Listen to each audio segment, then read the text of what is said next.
The feast of St. Anthony is celebrated every June 13th. He is known as the patron saint of lost items, but he is also known as the patron of amputees. St. Anthony of Padua isn't actually Italian. He was born into an influential family with the name Ferdinand in 1195 in Portugal. At the age of 15, he moved into the Augustinian Abbey of St. Vincent near Lisbon and joined the Canons Regular of St. Augustine, a religious order. St. Anthony quickly developed a natural ability to speak passionately about the Word of God and to draw large crowds. St. Anthony is also regarded as the miracle worker.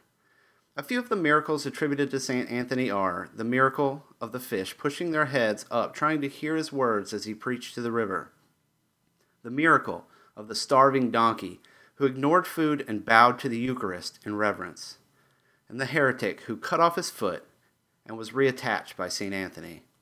His own miracle of finding his lost book of Psalms. St. Anthony died June 13, 1231, and became a saint only 11 months after his death. You can read more in-depth information about each of the miracles, as well about St. Anthony's life at blog.catholicfaithstore.com. Thank you for watching our video. Please remember to click this button to subscribe so that you don't miss out on any of our Catholic-themed videos. You can shop fine Catholic gifts below, learn about the saints in 60 seconds, and of course, view some of the great Catholic articles on our blog.